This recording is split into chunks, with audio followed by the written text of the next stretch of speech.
We will now move on to our first session of the day, Career Opportunities in Hospitality, Trends, Challenges and Strategies.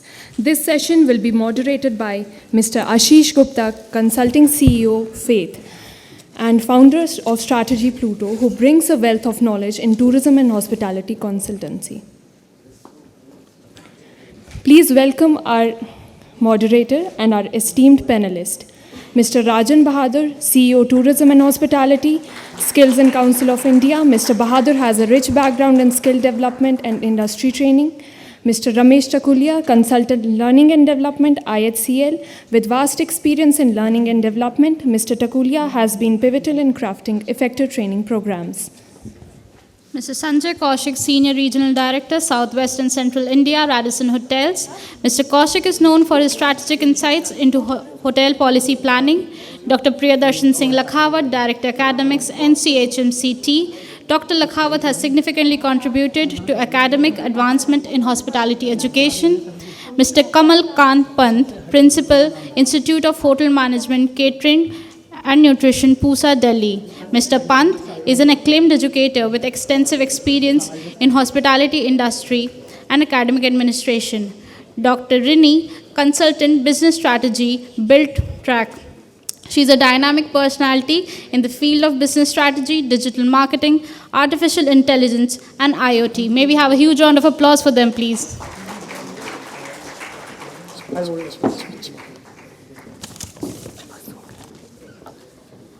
I would like Mr. Jimmy Shaw, President, HRAWI, to felicitate our speakers. May we have a huge round of applause for Mr. Jimmy Shaw.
One group photo.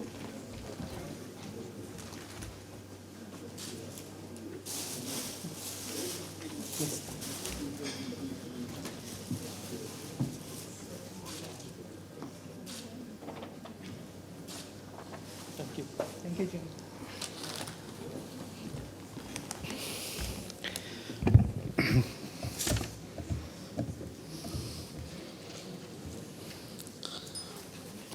I was getting a bit worried. I didn't get this. Very frankly, Pradeep, had we known, I think that you're going to release a report, we would have read the report and come for the first session. The first session is actually covered in the report itself.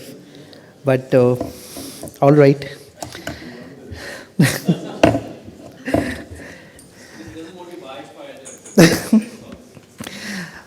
Most of us would remember this movie. I think a fair bit of us are in that generation. This movie was Sholay.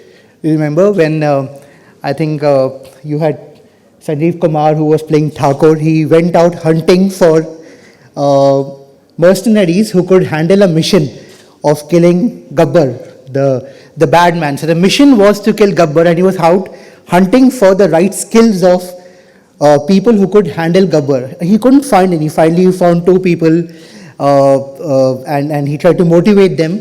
They got motivated only by money, and we saw what happened. In the end, their motivation shifted from monetary purpose to the purpose of aligning with the vision. And I think somewhere, I think our first session is really very reflective of what happened in Sholay. We have so many people, as was pointed out by Mr. Kachru, we have a 15 million shortfall. 15 million shortfall, and yet we are a 15 million shortfall in the country of jobs. And yet, as he was saying that your report predicts, we require 3 million people only. So there is this gap. So what is going wrong? So I think somewhere we have this Sholay problem. Too many people, but not too many skills. So I think we'll break our session accordingly into two parts. The first part is what is going wrong. And I think we can all refer to Pradeep's report very quickly if we want to, but what is going wrong? And the second part is how do we align, as Mr. Gyanbhushan and Mr. Kachru and Pradeep mentioned, how do we align the industry, National Council, the Hotel Management Institutes to come together to meet our vision. There have been various numbers of vision. We have been working very closely with Ministry of Tourism, all our associations. And whatever number of vision we put, $1 trillion tourism economy, $3 trillion tourism economy, but the fact of the matter is this. As of today, the organized hospitality industry in India has done 180,000 rooms. The organized ones, unorganized is around 800,000. If we were to grow the country's tourism industry, we require minimum, ladies and gentlemen, approximately 1.5 to 2 million organized category rooms. So even if you take a basic room to staff ratio of 1:2 or 1.15, you're looking at minimum 3 million, as your report would rightly say, 3 million of job shortage going forward right today. And if we have to make tourism industry to the level that it has to go to. So keeping that perspective in mind, the biggest area of concern is Karega Kaun, and who will actually do it. We can sit and make figures, we can sit and discuss a lot of projections, we can give the projections to the tourism ministry, they can give it to the Prime Minister's office, but Karega Kaun? And that's the purpose of today's discussion. As the senior economic advisor has said, let's arrive at a tangible list of actions. Lot of talk, but let's decide to walk the talk. Be those 5 points, be those 6 points. So let's start with the person who has seen the whole evolution. We have Mr. Ramesh Takulia. Ramesh, you have seen the whole journey evolving. You have seen it right from the days when the industry started evolving till today. What do you think really is changing in terms of the education, in terms of the aspiration, in terms of the industry expectations? Where do you think we were earlier and where do you think we are today? Please, Ramesh. Thank you. I think we heard a lot of very good information in the morning, in the inaugural session. I'd rather like to pick up threads from there. I remember once I was attending such a conference and Mr. Godrej was in the chair and he said, we do not have the problem of non-employment. We have the problem of employability.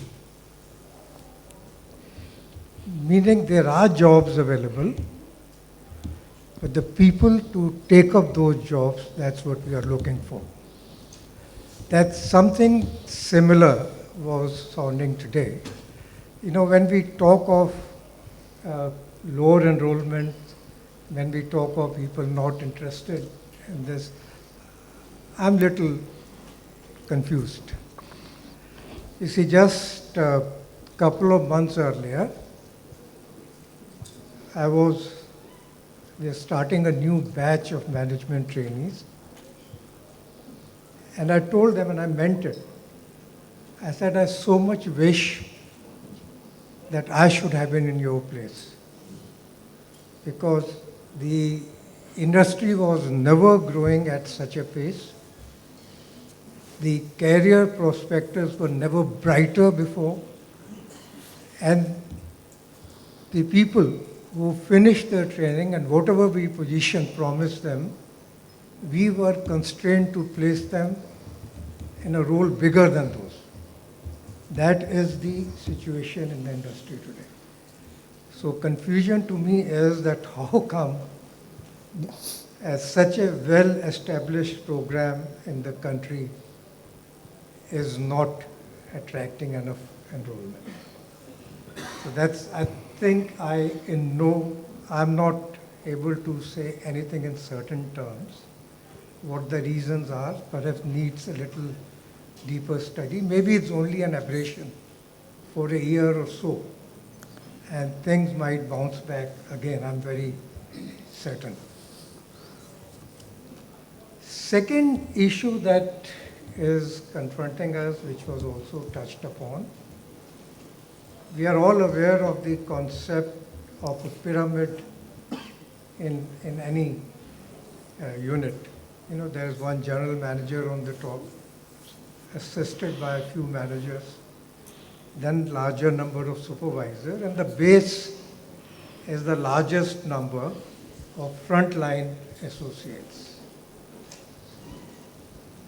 But when we look at the educational infrastructure in the country, it looks like more like an inverted pyramid, where there's the largest number of people who are looking forward to managerial positions, and the smallest or negligible number which are looking to frontline kind of positions. So I think that's where the alignment was being talked about, is an area of concerns. As was mentioned in the morning, for one general manager, we might need a much larger number of associates coming. And I think these are the issues to start with, and listen to other panels' opinions. You know, these are very three critical points. The issue of employability, the fact that are we looking at the problem from a bottom-up perspective or a top-down perspective. Maybe the problem is not there. Maybe the problem is the pyramid itself is inverted. And the third point that you mentioned is, yes, it's possible it's an aberration, because during pandemic, across the world, service skilled people in the contact heavy industries such as tourism shifted away, because those industries are the ones which are maximum hit. And over 2.5 years, still at least the last quarter of the previous year, there was shortage of manpower across the whole tourism value chain, across all countries. So yes, the good news would be it's an aberration if it is. So let's see, are there some fundamental issues, which obviously there are, which have to be corrected, but are there, or is it just an aberration and we can all have a lunch and go back?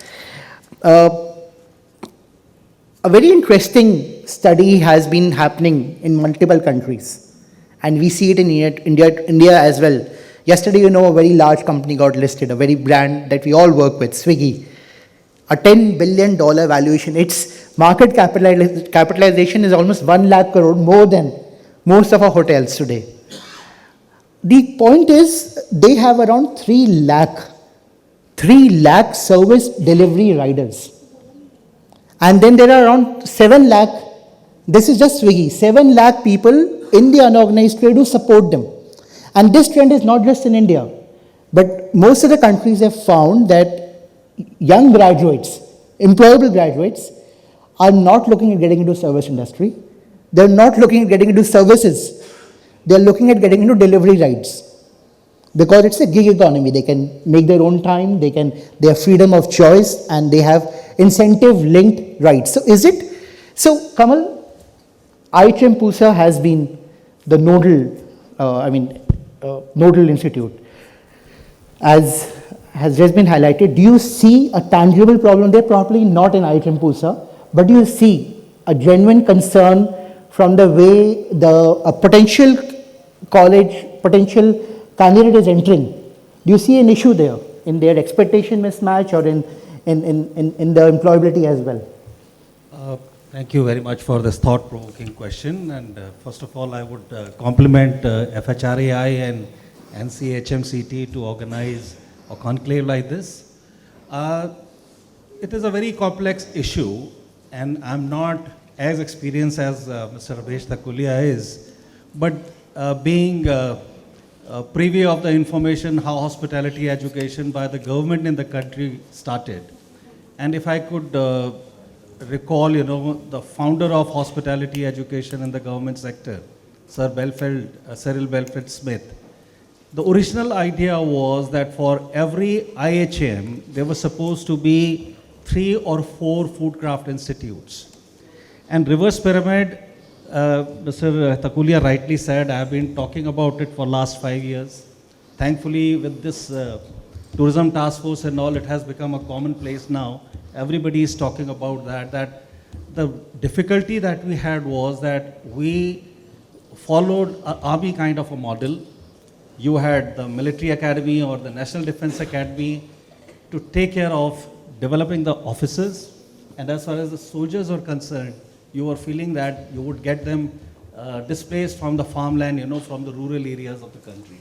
This is exactly what was happening in hospitality industry also. Excess labor in the farmlands was migrating to the cities, and they were taking the most undesirable kind of jobs, and then they found their way up. They climbed the ladders, and this is how it was happening. Now, with so many half a century and more of development in the country, even the young people in the rural backgrounds, their aspirations have changed. So they are not ready to start at that particular level. And what we have done is our planning has seriously gone wrong. We continued, somebody probably along the way did not have the vision, and we have created so much of capacity at the 3-year degree level and 4-year degree level and 5-year master's degree level, and these people are not getting the befitting kind of career opportunities. The breakthroughs are not available to them. And as a result, now there is a double whammy. What Mr. Kachru said, 20 million people are joining the workforce every day, only 500,000 are getting proper employment. 15 million people are not getting employed at all. And we have a situation wherein somebody this morning said 10 million people, 1 million people are short in our industry. So this is a very difficult kind of a situation. And most probably, as we go forward, very serious thought has to be given. The ecosystem has to be redone. Probably the space which is being taken by Rajan Bahadur here, they have to come forward. I would like to, there is a famous saying, that there are black lies and then there are white lies and then there are statistics. Statistics don't really tell the real picture. On the ground, things look differently. Yeah. So when I was interacting with Rajan this morning, and he said he has 11,000 training partners now across the country. 1,100. But the thing is, why industry is still, feeling the pinch that the manpower is not really there. Yeah. So a rethinking has to be there. And I think what exactly has happened is we were more like the British mindset, we were working with that. The companies, when they enroll the management trainees, they were there for keeps. Mr. Kachru, I started my career with ITDC where he was. Mr. Katakulia also used to be there. He has been a trainer for me. You took management trainees and you owned them for the lifetime. Taj did the same, the Oberoi did the same. Are we in the same situation now? You are taking the people, you're inviting people over, and you're not opening the buffet, right? COVID time, the joining dates did not come through. And then, the thing is, it was very shocking for me when I joined international hotel groups, I always thought that human resources was a fixed cost for any business. And they convinced me that human resources was also a variable cost. Depending upon the volume of business, you have to change. So, in conclusion, I would like to say there is a clear rethink which needs to be done for the industry. Roles have to be adopted. People occupy the kind of space. And one last thing I would like to say that hospitality education in this country is very fragmented. It is not really regulated. There's so many players and left hand doesn't know what the right hand is doing. This is a kind of situation that we have. There is a lot of regulation which is required. People assume our roles, and double whammy is being suffered. There are the industry is lamenting here. They are not getting the manpower that they require, and the institutions, they are producing so many graduates, and these people are going to other industries or they are not getting employment. We are, as an economy, we are losing in two places, right? So it's a very critical gap we are leaving. Thank you. It's wonderful what you just said. And I think we can immediately go away with a recommendation, probably do start with an audit of the ratio that you mentioned. For every one institute, or would it be one seat of IHM to 4 seats of Craft Institute? So if there are, I don't know, how many IHM seats are there, PD, total? There around 12,000. 12,000. So are there around 60,000, 50,000 Craft Institute seats available in the country? Total, yes. If you consider the entire ecosystem, there Yeah. will be almost about 50, 60. All right. So probably an audit of the systematization there, and the other part that you mentioned is, are we churning out standardization? Are we standardizing education? Or are there is there fragmentation where people with different quality of education are coming out? So I think those two, and those two are very important takeaways, that we need to change the mindset and move away from a managerial mindset. Everybody can't be an MT. I remember when I passed out in '94. There were 3 management trainees in a batch of 150, and everybody wanted to be a management trainee, unfortunately. And there were 20 supervisors or hotel operational management trainees. Rest of the batch did not get supervisory or management training positions. They ended up either leaving the industry or they ended up getting into a path. And this situation was there 30 years back as well.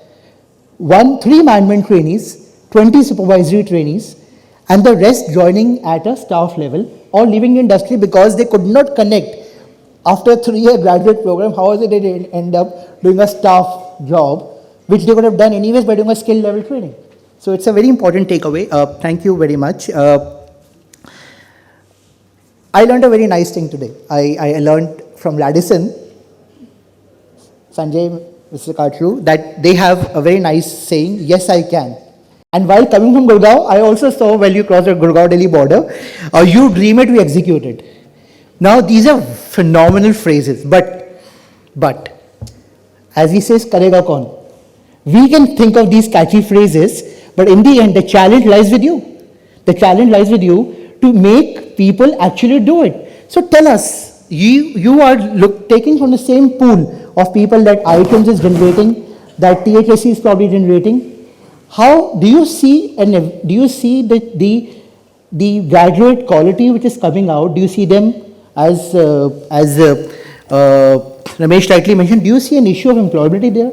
Do you see an issue of alignment there? And yes, I can. How difficult is it to internalize that in the person who is actually delivering on the front line? Thank you, Ashish. See, there is a theory of hunting and harvesting. And hunting is what we are all talking about, that how do we find out the right talent? We go out, we make some concepts of new ways of working in education institutes and other places. Harvesting is how do we grow internal talent? How do we retain them by engagement, by creating an ecosystem where they stay with us? And if you see, in the last so many years, I will not be going into data, but so many years people are leaving the industry or they are not coming to the industry even though they are part of the ecosystem of education with the hotel institutes. So, fortunately, as Mr. Kachru is heading HI, is also, a close mentor of all of us in Radisson. We have an ecosystem of mentoring, budding, internal growth with 180 hotels, and now, we will close 130 this year. 70% of our growth is internal. We are growing people internally. We have a buddy system. We have a mentoring system internally, which Mr. Kachu also talked about in the morning, that as an industry, but in company, in Radisson, we are following it for so many years. And that is the reason our attrition is quite minimal. So it's important to hunt for a right talent from outside, but it's more important how do we harvest them inside? How do we have internal growth systems? How do we have a successions?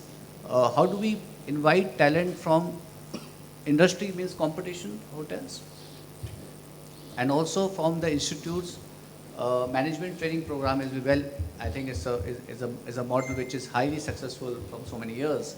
But how do we internalize it? How do we make sure that we grow them faster? Like escalation program, we have internal escalation program from the supervisor to HOD and from the HODs to general managers. I think all these initiative which is done with the colleagues internally that bring confidence from the people from outside to come and join us. And also, how do we market it? We don't market ourselves very prominently in the market of talent hunt. We see IT industry doing very well. FMCG does it very well. Retail does it equally well. As a hotel, we shy away by talking about it. It's important for us to keep on talking about it and show some case studies of internal growth. Yeah. I've grown from cashier to here. And many of us has started our career as a assistant level and grown. I think all these subjects has to be projected to the people in educational institutes, and as I said, everybody cannot be general manager. And people are only, most of the institutes, they sit only for management trainee. If they don't get through management training, they don't join the industry. They don't want to be, same colleague, in a management training, same as an assistant in the same hotel. I think this mindset change, as a industry professional, we have to go and change that mindset. And as a pyramid, only one can become a management trainee out of a batch of 40 people. But how do we encourage those balanced 39 people and motivate them to come to the industry? I think that is more important. As a brand, we are doing very well, and as a industry, we are also doing. Coming up with the talking to these dignitary peoples in education and academia. I think we are all learning together. Thank you. Thank you, Sanjay. I think if you look at this philosophy of Radisson, you hunt them right and you harvest them right. I think that's a very critical philosophy. And more importantly, if you pay heed to what one point he mentioned about the whole career path, I think a lot of people don't have visibility of career paths. I remember I joined a firm called EY, Ernst & Young, many years back, and they showed a career path that if you join at a certain level, you make a partner in 12 years or 13 years. Even in hospitality, a lot of people do not have a visibility of career path. And then a lot of companies don't market their career paths accordingly. So that creates a gap between what am I entering and where will I exit. And the fact that you have a 70% retention and you're growing internally, I think that's a success story which needs to be highlighted even more. And I think these recommendations will come back. Every time somebody talks about Rajan and THSC, I get confused with numbers. Is it 1,000? Is it lakhs? Is it 10,000? So the number is very confusing. Every day the number keeps on exponentially changing or a multiple of 10. In the Indian defense system, there is something called paramilitary force or reserve, And I think what THSC is doing is creating a para skills of people who are otherwise not being trained. Rajan, we are having this macroeconomic concern. The macroeconomic concern, as has been highlighted, and by you and by Mr. Kachuru, 15 million employability, 15 million people, 30 million or 3 million, 30 million is a gap required, 3 million, and you are churning out people amazingly at that scale. The point that was mentioned by Ramesh, do you see a reverse pyramid issue? Do you see that there is more skilling required at the bottom of the pyramid than at the top of the pyramid? And really a challenge is there which has to be addressed. Tell us about this experience that you are going through. So skilling required at the bottom of the pyramid is a no-brainer. I mean, you've got to fill in that. But a couple of things, and let me just put some perspective to this whole thing. Firstly, Great to be here. And there's an old saying that behind every successful organization, there is a group of people.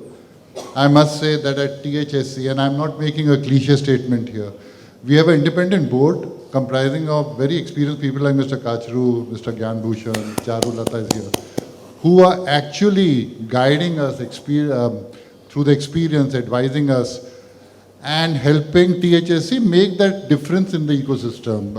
So I think that we are very, very fortunate to have that. I think, couple of things we learned during COVID is that all old bets are out. Yeah, you had to rethink. It was survival of not the fittest, but survival of the quickest.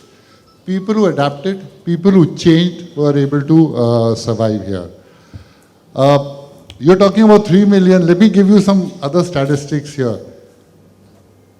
Our report, which was done by PwC, also churns out that currently, as we are sitting, between the age group of 15 and 34 years, there are 5.8 million youth who are interested in tourism and hospitality. 5.8 million. I'm talking about tourism and hospitality. Out of this, there are only 1% who have any sort of exposure or training to tourism and hospitality. So that's the huge chunk we are sitting on. At one stage, I know that there are international brands, there are domestic brands which are coming in here. I read somewhere that in the next 5 years, there will be 60,000 more rooms in the luxury brand. But the fact is that we as THSC today have 1,100 training centers. 1,100? 1,100. It's a hub and spoke where we are present in every state and most of the district, where we actually mobilize local people, talking about the bottom of the pyramid and the middle of the pyramid. We mobilize local candidatures there, train them, and then also place them through job fairs. So we hold about 3 to 4 job fairs every month to make sure. And who's backing us in all this is the industry partners. So I think a couple of things out here we spoke about. There are 2 types of training. One is the short term.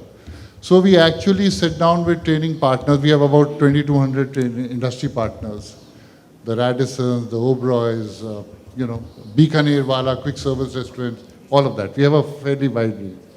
We actually sit with them and figure out what the job roles are. For example, after COVID, we have sat down and re-looked at our entire range of job roles and rechurned them. So we've got 67 NSQC approved job roles today.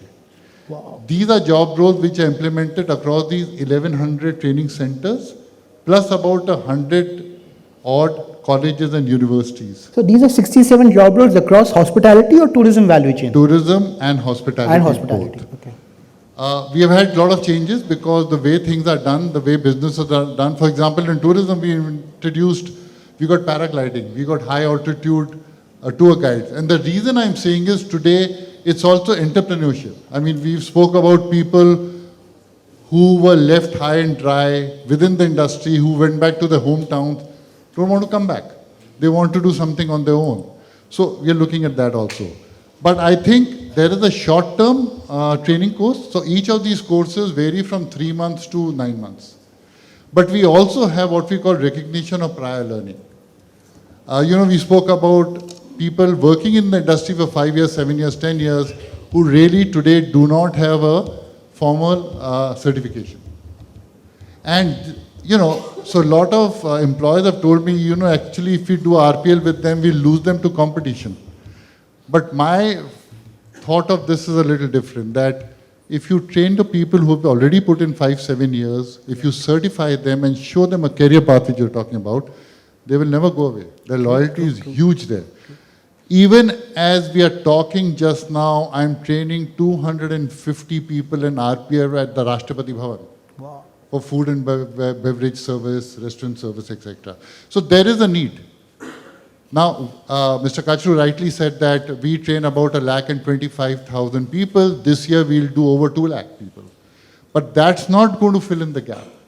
So a couple of things. While the government is supporting in a lot of ways, and there can be pros and cons to the whole thing, not going to get into that. But I think there's a huge support because there's a focused thinking on skilling today. But equally important is today I see, and I come from a corporate background, now working for a public-private partnership, so I'm seeing it from both sides. Today the industry is coming forward. We got Radissons, Oberois, Leelas, who are participating with us in what we call a recruit, train and deploy, which means that we are recruiting people. Radisson wants 30 people in, let's say, housekeeping across places. We recruit these people, we train them to our qualification, but align them to a specific need that Radisson may have. I'm talking about Radisson because we have people from Radisson here. We do that for many chains. We then train them, certify them, and then Radisson would, in this case, interview them, absorb them. They will only pay for the training or the recruitment, which is very nominal amount, after 2 months the person has worked with them. So there is consistency from both sides of the employer and even the person who's getting employed, because there's a ready pipeline. So I think huge things being done, and I think we'll continue to work on that. No, I think it's fantastic. First thing, my first learning from what Rajan has said is every time I talk to him, I need to get my maths correct. I need to prepare my maths tables, and you need to have a ticker, Rajan. You need to carry a ticker, 100,000, 200,000, it needs to be all going. I think that's my learning. I get confused with so much of maths, what Rajan is saying. But there are two very important points. The fact that partnership role is very important. And this is a very critical thing, and which is the importance of credit. Recognition of what a person has done in the past. So if they're doing a mid-career shift and all of a sudden they feel that they have losing out on what they've done, I think that needs to be adjusted, and somewhere I think one recommendation that we will take away from this is how do we ensure that we move from an academic base, and I think we'll come whenever you come into National Council, is to move to a credit-based system so that people can upgrade themselves as and when required, and as Arden said, depending upon the requirement of the industry. Really, you have a technology expertise. Tell us very briefly and very quickly, what do you think is the role of technology or can be in addressing this issue? Now, I was reading yesterday that in China, the new cafes which are coming up are all robotized. When you walk in, you don't meet anybody. You press what you require, and it's not good news for hospitality skills, but you have robotized cafes. Tell us from your expertise, how can technology be used? And Mr. Kartu made a mention of the whole AI and Gen AI. Can we use technology to address this issue? Thank you, Mr. Ashish, for Please. this interesting question. See, I'd like to cross-question you on this, if you don't mind. See, as this industry evolves, are our future hospitality leaders prepared to navigate into this AI-driven landscape? Yeah, they are, correct. So I'll answer for everybody. I think. Yes. Yes. And, integration of AI with the hospitality management courses is not just a possibility, but is an imperative. True. Right? So there are many hows and whys this is going to transform the industry. To begin with, the first thing is the real world integration. When we send our students working with the top-notch chains there, working with the leading AI organizations, they're going to have a real-life exposure of how these IBM Watson tools are working upon to understand the real customer's feedback experience, honest experience, predict the data, and accordingly frame out their pricing, dynamic pricing strategies, their personalized services, optimizing their operational efficiency, and at the same time improving their brand reputation. That's how AI-powered analytics is going to add essence to hospitality, and that's how the gap can also be bridged. What I see, what we as a faculty see here is that there are a lot of things that are happening around, but to channelize it, we need to collaborate in a right balance of technology as well as the human interaction with the computer assistance, with internet assistance, with IoT's assistance, and artificial intelligence assistance. So I think just to give it in a nutshell, there are certain very renowned podiums happening around IMC, AI, IoT, which says that internet-oriented devices or AI-oriented devices are far more than what human existence is. So that signifies that we need to accept this change in this sector also. If I give you a small example about Amazon's web service, how come they jumped from just 25 million to 525 million users? Because of the right implementation of AI in their supply chain systems. So eventually, when Mr. Bhushan and Mr. Kachu was talking about this, that AI needs to be there and it needs to be implemented into the industry, that's how this blend is going to do wonders for the industry.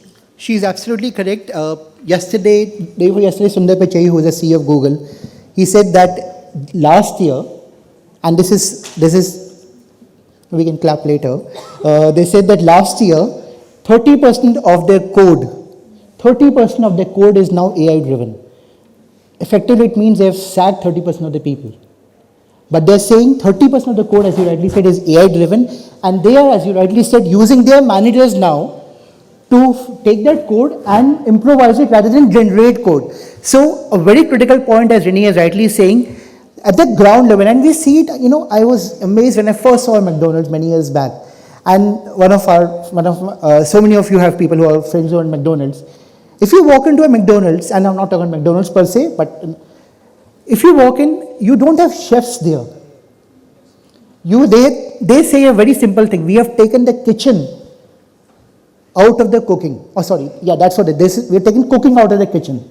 Which means they have, as you rightly said, put in technology and systematizes it so much that anybody can walk in as a McDonald's associate and start cooking those lovely burgers and those lovely breakfast and lunch and dinner items that they have, because they have effectively standardized it with technology, and technology is not a threat but a partner.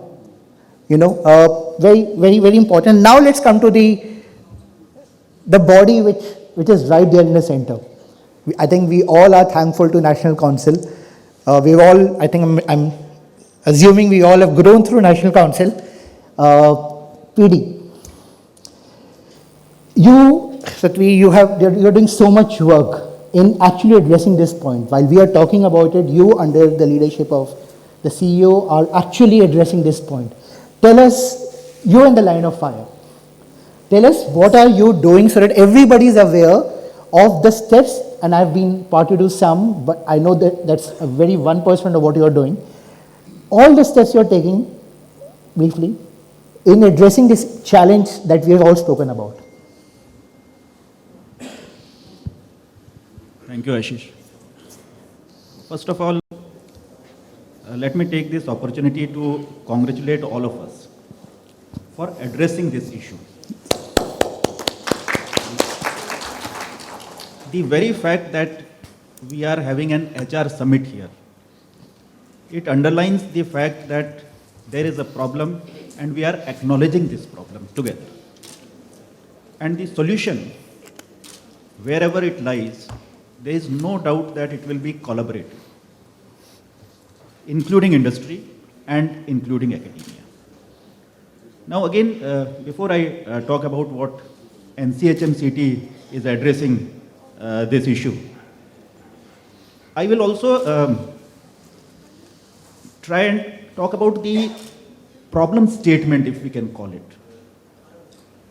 See, it's very paradoxical today in the context that there is an industry, hospitality industry in India, which is growing at a very good pace.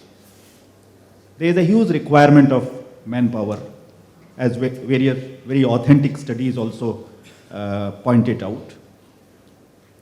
But there is a mystery of missing manpower in hospitality industry in India. While there are so many success stories, there are so many tangible, great career stories coming out of these IHMs and making it big. However, young generation today is not joining these courses. Not joining these courses. Not joining these so there courses is in hospitality. Okay. So therefore the gap exists. See, there's no point blaming anyone for this, but there must be some reasons why there are no takers for hospitality industry. Many reasons have been discussed, like for example, post-pandemic impact, of course, is a factor. Globally also we see that hospitality industry now has less takers than what earlier there were. Still? Still. And in Indian context in particular, one thing which we are missing probably and where we need to work in particular is the marketing at the tier 2, tier 3, tier 4 cities about this career. Because in a tier 3, tier 4 city, there are no visual imageries of a 5-star hotel or a 5-star career professional. So they see a doctor, they see an engineer, they see a patwari, they see a government school teacher in their vicinity. However, they do not see a hotel manager. So there we need to reach. And that, of course, has to be a part of not only the social media marketing strategies on which we are working, but also the fact that institutes and industry collaborate, and if we can reach the schools over there, where industry people, along with the academia, they are able to go there, and we need to create that kind of awareness in those schools. So that is one aspect I very strongly feel about, that we need to work upon the awareness part. Coming, Ashish, as you said, to what National Council is doing, and I will keep it brief to past 1 year's development only. So of course, as our CEO also mentioned, that we now have an MOU with JNU, which provides a lot of credibility to the degree that we are offering. JNU is one of the premier universities in the country. And if we talk about the academic setup, basically 3 C's are here as well. That is curriculum, that is collaboration, and that is communication. So we need to work upon these 3 aspects. If we talk about curriculum, which includes faculty, there have been recent revisions in our curriculum structure, and a task force as guided by Honorable Minister of Tourism has been framed. Mr. K.B. Kajru has been kind enough to give us a lot of guidance in that regard. And new subjects have been offered. We are all aware that in today's context, what was relevant, let's say 10 years ago, may not be that relevant today. AI, as we are mentioning, is a very big important thing. Technology is an important aspect. Sustainability is very important aspect. Going back to our roots and our culture, and appreciation of cultural diversity in itself is an important aspect. So all these subjects, hotel security, let's say, revenue management, digital marketing, so all these subjects now are a part of our curriculum.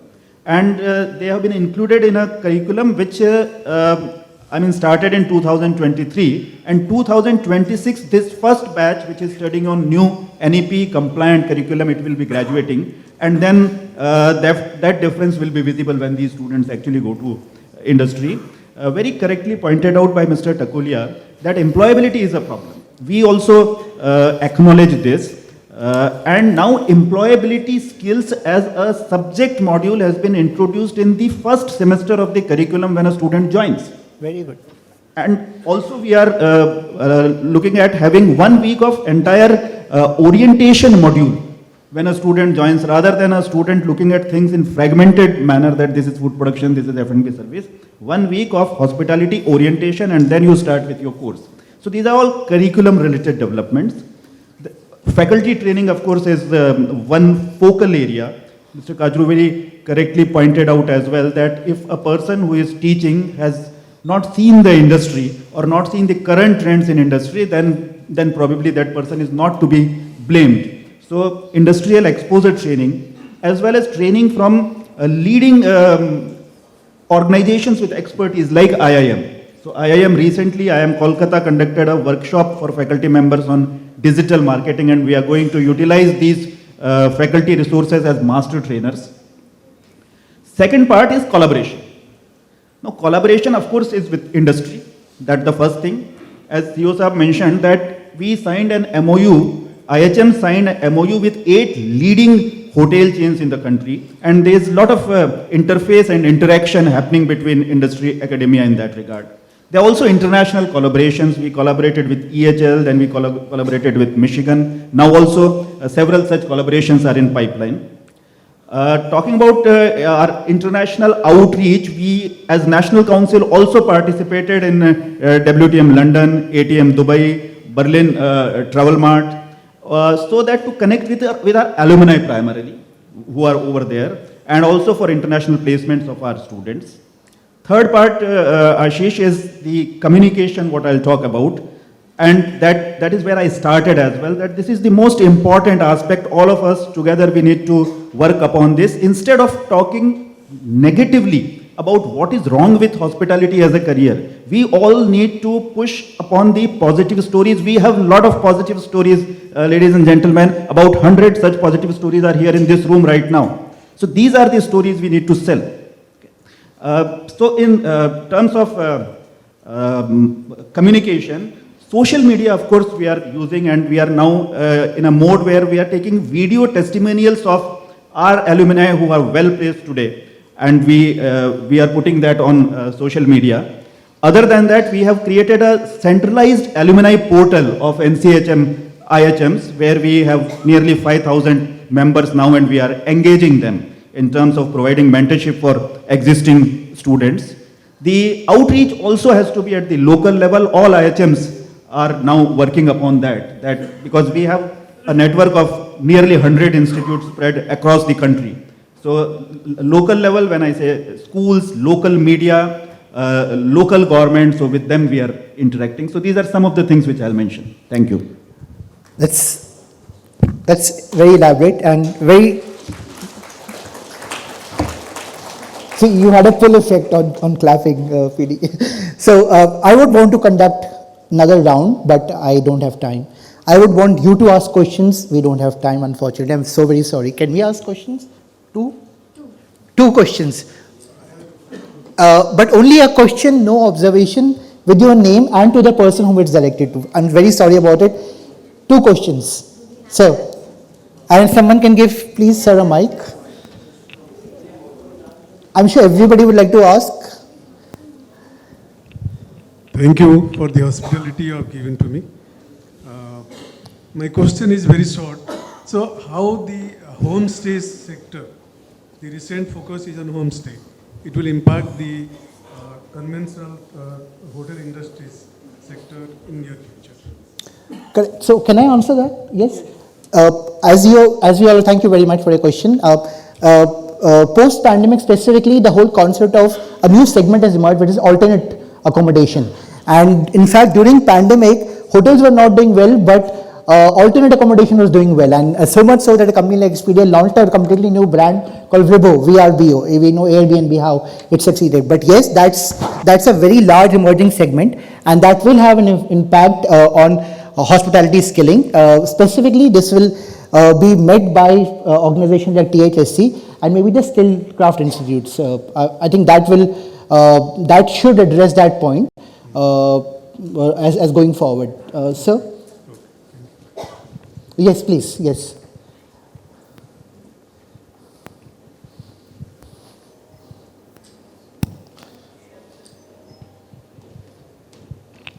I'm not from hospitality, but I am from quality management background.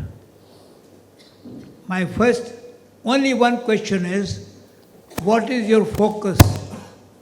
Can you describe it in few words? What is your focus? Because I understand when you chase 2 rabbits, you don't catch 1. So what is the focus of today's summit? All right, today's subject focus, would you like to address that? Ramesh, would you like to address the subject of today's focus? Ramesh? Mr. Kulia? Sorry, we are capped out. No, first of all, I really appreciate this question, because unless your objective is clear, whatever you do, you don't reach there. So it's a good reminder to say that whether we are in focus. Now, if you look at the program, I think the focus was made very clear in the morning during inauguration, in the inaugural speeches, by all the 3 speakers, that going forward, how are we going to meet the manpower requirement, both in terms of quantity as well as quality. So it's not only the quantity that we are looking for, which would lack quality, or we are not looking for quality, which won't be enough. So the focus to my mind, and please anyone if it's Yes, different, that how are we going to meet our manpower requirement in near future, both in terms of numbers that we are looking for and the kind that we are looking for.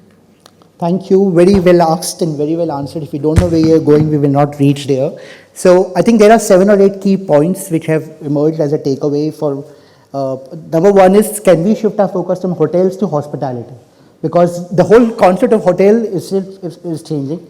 And as was rightly asked, alternate accommodation being one, there are so many other segments. Number two, can we ensure that we have showcasing of career paths of managers, as Radisson highlighted, and can we demonstrate them, as you said, in tier 2, tier 3, we have Radisson again to thank for your penetrating in tier 3, 4, 5 towns, and can we have those managers going to the schools and talking about how this is a interesting career prospect. The whole issue of pyramid, if we can look at an audit through National Council or Ministry of Tourism, are we inverted? Is the ratio, as was highlighted by you, is the ratio really become distorted? Is it 1:4 still, or have we become 1:2? We require people at the ground level, but we are training people at the high level. Number 4, can we look at credit-based system? Move away from a degree-based, how it has always been in Western education, or specifically American. You learn when you want to. You don't learn because you have to. You learn because there's a job opportunity. So can we give credits for your past experience? Can we give credits for what you're learning? Number 5, can we, as you said, the buddy system, can we have more mentorships? I know National Ministry of Tourism and National Council is working very hard on ensuring mentorships, but I think that's a very critical thing, because in the end, Major Dhyan Chand, who was the hockey genius, he said he never wanted to do hockey. But at 16 years of age, the coach in the army said, look at me and then see if you want to do hockey. And India went on win the Berlin Olympics. I think there's so much more things that need to be worked on. Can we make it finally more technology pragmatic today and evolve accordingly so that National Council becomes the creator of future jobs than a legacy of the past? There's this proverb that if you want a forest, you need to plant today. And I think we have planted the seeds of thought, but as our very wise CEO has said, let's move into action. Thank you, ladies and gentlemen. If you liked what you heard, can I request you to give a standing ovation to our panel here? If you would like, this is a very lovely panel. You've been very kind. Thank you. Thank you, panelists. Sorry about the time and the questions. Namaste. Thank you. Group photograph is very important. I would request all of you to come forward for a group photograph.